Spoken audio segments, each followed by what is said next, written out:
Hello আমার মাধ্যমিকের সমস্ত প্রিয় ছাত্রছাত্রীরা, welcome back to your favourite channel Geographia Moumita সোন ক্রিয়েশন। আজকের ভিডিওতে আমি মাধ্যমিক দিতে যাওয়ার আগে কিছু ইম্পর্টেন্ট টিপস নিয়ে আলোচনা করছি। এই কথাগুলো অতি সাধারণ কথা, অতি সাধারণ টিপস, তাও তোমাদের ক্ষেত্রে এই ভুলগুলো প্রায়ই হয়ে থাকে। কারণ তোমাদের লাইফে এটা ফার্স্ট বোর্ড এক্সাম, তাই একটা নার্ভাসনেস কাজ করে, একটা ভয় ভয় কাজ করে যে কোথায় কি লিখব, কি করা উচিত, পরীক্ষার হলে কি করব আর কি করব না। এগুলো অতি সাধারণ কথা, তাও যাতে তোমাদের কোনো ভুল না হয়ে থাকে সেই জন্যই আজকের ভিডিওটি আমি বানিয়েছি শুধুমাত্র তোমাদের জন্য। তাই ভিডিওটি স্কিপ না করে ফার্স্ট থেকে লাস্ট পর্যন্ত দেখো। অ্যান্ড চ্যানেলে নিউ হয়ে থাকলে অবশ্যই চ্যানেলটিকে সাবস্ক্রাইব করে বেল আইকনটি প্রেস করে নাও সমস্ত রকমের নোটিফিকেশন পাওয়ার জন্য। ফার্স্টে আমি বলবো যে তোমরা নাম, roll number, registration number, subject, এই সকল জিনিসগুলো কিন্তু নির্ভুল এবং পরিষ্কার পরিচ্ছন্নভাবে লিখবে। কারণ এই একটা রেজিস্ট্রেশন নাম্বার বা রোল নাম্বারের মধ্যে যদি একটা ডিজিটও যদি উল্টো পাল্টা হয়ে যায় লেখা, তাহলে কিন্তু পুরো খাতাটাই ক্যান্সেল হওয়ার সম্ভাবনা থেকে থাকে। অনেকেরই কিন্তু এই ভুলটা হয়ে থাকে। ইনফ্যাক্ট আমরাও যারা বড়রা এক্সাম দিয়ে থাকি ওএমআর শিটে, তাদের ক্ষেত্রেও কিন্তু এই ভুলটা হয়ে থাকে এবং অনেকেরই এই ভুল হয়েছে। কাজেই তোমরা লিখে দেওয়ার পর কিন্তু আরেকবার চেক করে নিও যে ঠিকঠাক মতো তোমরা রোল নাম্বার, রেজিস্ট্রেশন নাম্বারগুলো লিখেছো কিনা। নেক্সট আমি বলতে চাই যে মার্জিন দেওয়া। খাতার প্রত্যেকটা পাতাতে অবশ্যই প্রথমের পাতাগুলোতে, লাস্টে যে লুজগুলো তোমরা নিচ্ছ হাতে টাইম না থাকলে তোমরা যদি মার্জিন নাও দাও কোনো প্রবলেম নেই, বাট প্রথমের পেজগুলোতে কিন্তু লেফট সাইডে মার্জিন দিবে এবং ওপরের দিকে কিন্তু একটু জায়গা মার্জিন দেবে। বিশেষ করে একটা জায়গা থাকে দেখবে ফুটো থাকে, ওটাতে কিন্তু লুজ শিট বাঁধার জন্য সুতো দিয়ে আটকাতে হয় ওই জায়গাটা। সো ওই ফুটোর জায়গাটার জাস্ট নিচ করে তোমরা কিন্তু মার্জিনটা দেবে, অর্থাৎ ওপরে মার্জিন দেবে এবং লেফট সাইডে অবশ্যই মার্জিন দেবে। অ্যান্ড দাগ নাম্বার, প্রত্যেকটা কোয়েশ্চেনের দাগ নাম্বার কিন্তু ঠিকঠাকভাবে দেখে দেবে। কারণ ধরো তোমরা দিয়েছো 1.1.4, উত্তরটা লিখছো 4-এর, ট্রু ফলস লিখছো হয়তো যে 4-এ ফলস আছে, কিন্তু তুমি দাগ নাম্বারটা 5 দিয়ে দিলে, তো সেখানে তুমি উত্তরটা ঠিক জানা সত্ত্বেও কিন্তু তোমার এই জায়গাতে নাম্বারটা কেটে গেল, কারণ তুমি দাগ নাম্বারটা ভুল দিয়ে বসেছো। কাজেই দাগ নাম্বারটা কিন্তু খুব ভালোভাবে মেনশন করবে, খুব দেখে ঠিকঠাকভাবে লিখবে। নেক্সট আমি অত্যন্ত সাধারণ একটা টিপসের কথা বলছি, যে এটা খুবই সাধারণ কথা, তোমাদেরও মনে হতে পারে যে ম্যাডাম কি বলছেন, যে খুবই সাধারণ ব্যাপার এটা। আমরা সবসময় যে পেনগুলো ইউজ করে থাকি সবসময় কিন্তু হালকা পেন ইউজ করতে হবে, ভারী পেন কিন্তু একদম ইউজ করবে না, সেটাতে কিন্তু স্পিডটা কমে যায়। আমরা এখন যে ইউজ অ্যান্ড থ্রোগুলো ইউজ করি খুবই হালকা এবং স্পিড খুব ভালো থাকে। স্পেশালি কিন্তু ধাতব পেন ইউজ করবে না, কারণ এখন এই যে গরম পড়ে গেছে আর হাতে প্রচণ্ড ঘাম হচ্ছে, এই ধাতব পেন ইউজ করলে কিন্তু স্লিপ হওয়ার চান্স থাকে। তাই সবসময় ক্যারি করবে হালকা পেন, যাতে খুব তাড়াতাড়ি ফ্লুয়েন্টলি তোমরা স্পিডে লিখতে পারো। নেক্সট আমি বলবো যে নিজে যেটা জানো অবশ্যই সেটা লিখবে। কারণ অনেক সময় এরকম হয়ে থাকে যে তুমি একটা প্রশ্নের উত্তর ঠিক করেছো, কিন্তু পাশে তোমার বন্ধুকে জিজ্ঞাসা করে তুমি উত্তরটা জাস্ট লাস্ট মোমেন্টে তুমি চেঞ্জ করেছো, অ্যান্ড বাড়ি ফিরে এসে দেখলে যে তুমি যেটা করেছিলে আগে সেটাই ঠিক, পাশের জন যেটা করেছে সেটা কিন্তু ভুল। কাজেই নিজে যেটা জানো সেটাই লিখবে, কারণ এমন যদি হয়ে যায় তখন কিন্তু নিজের গিল্টি ছাড়া আর কিছু ফিল হবে না, তখন মনে হবে বাড়িতে এসে যে ইস কি ভুলটা করলাম। কাজেই নিজে যেটা জানো সেটা অবশ্যই নিজে লিখবে, অন্য কারোর শুনে ঠিক বা ভুল কোনোটাই কিন্তু চেঞ্জ করার কোনো প্রয়োজন নেই। নেক্সট আমি বলবো যে এমসিকিউ, তোমাদের এমসিকিউ আছে, তোমাদের ট্রু ফলস আছে। আমি জিওগ্রাফি সাবজেক্টের কথা বলছি, যে ট্রু ফলস আছে, তারপর আছে ফিল ইন দ্য ব্ল্যাঙ্কস, তারপর আছে ওয়ান ওয়ার্ড। প্রত্যেকটা সাবজেক্টে এইভাবেই থাকে। তো এমসিকিউ কিন্তু একটাও ছাড়বে না। তোমার যদি মনে হচ্ছে যে অ্যান্সারটা ভুল হতে পারে, তুমি বুঝতে পারছো না অ্যান্সারটা কি হবে, সেক্ষেত্রে তুমি যে কোনো একটা দাগ নাম্বার দেবে। ABCD তোমাদের অপশন থাকবে, বিশেষ করে বি আর ডিটা কিন্তু আমার মনে হয়, এটা আমার অতি ব্যক্তিগত মতামত, যে বি এবং ডি এর মধ্যে কিন্তু যে কোনো একটা অ্যান্সার সবসময় ঠিক হয়ে থাকে। কাজে এই ট্রিক্সটা তোমরা একটু ট্রাই করে দেখতে পারো, যে বি এবং ডিটা করে হয়তো ঠিক হয়েও যেতে পারে। বাট আমি বলবো যে যাই করো এমসিকিউ অপশন দেওয়া থাকবে, একটাও ছাড়বে না, কারণ কোনো নেগেটিভ মার্কিং নেই যে তুমি ভুল করে বসলে তার জন্য তোমার নাম্বার কাটা গেল, সেরকম কোনো ব্যাপার নয়। কাজে একটিও কোয়েশ্চেন ছাড়বে না। তাছাড়াও ট্রু ফলসে বলা থাকে যে 7টা দেওয়া রইল, 6টা করতে হবে, তো সেই জায়গাতে তোমরা 7টার 7টাই করবে, প্রত্যেকটাতেই করবে, যটা দেওয়া থাকবে ততগুলোই করবে। কারণ এখন কিন্তু এটাই দেওয়া হয় নাম্বারটা, যে আগে আমাদের টাইমে হতো প্রথম পাঁচটা করতে বলা হয়েছে, মানে প্রথম যে 5টা করেছি তার অ্যান্সারটা দেওয়া হলো, পরের দুটো ঠিক বা ভুল হলো সেটা দেখা হতো না। কিন্তু এখন এরকমটাই হয়ে থাকে যে তুমি 7টা করেছো, তার মধ্যে যে কোনো একটা ভুল হয়েছে স্যার কিন্তু 6 নাম্বার দিয়ে দিলেন, এরকম হতেই পারে।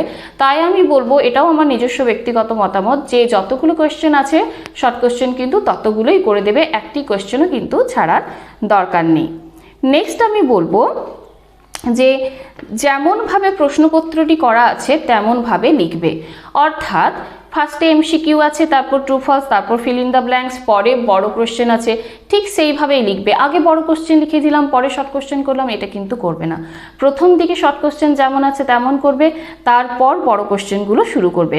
কারণ প্রথম দিকে যে কোশ্চেনগুলো থাকে তাতে তো আমাদের অপশন দেওয়াই থাকে উত্তরগুলোর, সেক্ষেত্রে আমরা দেখে দেখে লিখতে পারি, অ্যান্ড স্পেলিং যে ভুল হয়ে যায়, মিস্টেক হয়ে যায়, বানান ভুল হওয়ার চান্সটা কিন্তু কম থাকে। বাট যদি বড় কোশ্চেনগুলো আমরা আগে করে নিই, বড় কোশ্চেনে কিন্তু আমরা বানান ভুল হতেই পারে, কিন্তু যদি এমসিকিউটা আগে করি বানান ভুল হওয়ার চান্সটা কিন্তু একটু কম থাকে। আর বানান ভুল কম হলে, হাতের লেখা সুন্দর হলে কিন্তু যিনি খাতা দেখছেন তার উপর কিন্তু ইমপ্রেশনটা ভালো থাকে, যে এই স্টুডেন্টের প্রতি ইমপ্রেশন তার কিন্তু বাড়তে থাকে, কমবে না, ইমপ্রেশন ভালো হয়। তাছাড়াও বড় প্রশ্ন ভালো করে না লিখতে পারলে ইমপ্রেশনটা কিন্তু কমে যায়, যে আগে তুমি বড় প্রশ্ন লিখে দিলে সেটা তোমার ভালোভাবে প্রিপেয়ার হলো না, পরে তুমি শর্ট কোশ্চেন করেছো, সবই ঠিক করেছো, কিন্তু এই যে বড় কোশ্চেনে ভুল হয়ে গেছে, তার জন্য কিন্তু যিনি খাতা দেখবেন ইমপ্রেশনটা কিন্তু কমে যাবে। তাছাড়াও যে কোশ্চেনটা তুমি পাচ্ছ না সেটা নিয়ে কিন্তু বসে থাকবে না, সেটা নিয়ে একদমই টাইম ওয়েস্ট করবে না, যেটা পারছো সেটা কিন্তু তাড়াতাড়ি কমপ্লিট করে নিও। নেক্সট আমি বলবো যে তাড়াহুড়ো করে কোনো শর্ট যদি ভালোভাবে না পারো, 2 মার্কস বা 3 মার্কস, তাড়াহুড়ো করে আগে করতে যেও না। মানে আমি বলতে চাইছি, কোয়েশ্চেনটা দেওয়ার পর তোমাদের কোয়েশ্চেন 15 মিনিট আগে দিয়ে দেওয়া হয়, ভালোভাবে তোমরা কোয়েশ্চেনটা আগে দেখে নেবে, তাড়াহুড়ো করে কোনো কোশ্চেনের উত্তর লেখাটা স্টার্ট করে দিও না। আগে দেখে নাও তুমি কোন অ্যান্সারগুলো ভালো করে পাচ্ছ, আগে সিলেক্ট করে নাও অ্যান্সার, যেগুলো এই অ্যান্সারগুলো আমি করব, তারপর যেটা তোমার সবচেয়ে ভালো প্রিপারেশন নেওয়া আছে সেই কোশ্চেনের অ্যান্সারটা করো, যাতে কাটাকুটি করতে না হয়। পরে হয়তো তুমি তাড়াহুড়োতে করে দিলে, তারপর তোমার মনে হলো যে আরে এই কোশ্চেনটা নয়, আমি এই কোশ্চেনটা বেটার লিখতে পারতাম, দিয়ে তুমি কাটাকুটি করে আবার তুমি সেটা চেঞ্জ করেছো, তো ফার্স্টেই কিন্তু স্যারের ইমপ্রেশনটা তোমার প্রতি কিন্তু কমে যাবে। কথাতেই বলা থাকে first impression is last impression.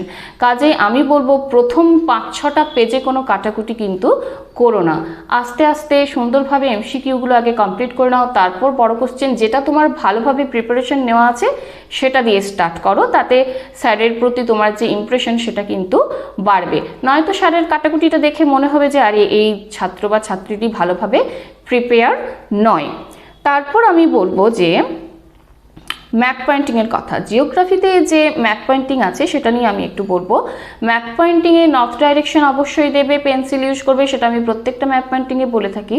But আমি আজকে বলবো যে ধরো কোনো একটা ইন্ডাস্ট্রি তুমি বুঝতে পারছো না, তোমার মনে নেই ইন্ডাস্ট্রিটা লোকেটেড কোথায়, দেখাবো আমি ম্যাপের মধ্যে, তো তোমরা ছোটনাগপুর যে প্লেটু রিজিয়নটা আছে, অর্থাৎ ওয়েস্ট বেঙ্গলের পাশেই যে রিজিয়নটা আছে, এই রিজিয়নটাতে কিন্তু যে কোনো ইন্ডাস্ট্রি তোমরা দেখাতে পারো, যে কোনো সিম্বল দিয়ে যে কোনো ইন্ডাস্ট্রি তোমরা অ্যারো দিয়ে নামটা লিখে দিতে পারো, যে লৌহ ইস্পাত শিল্পকেন্দ্র, ইঞ্জিনিয়ারিং শিল্পকেন্দ্র, এইভাবে কিন্তু তোমরা দেখিয়ে দিতে পারো।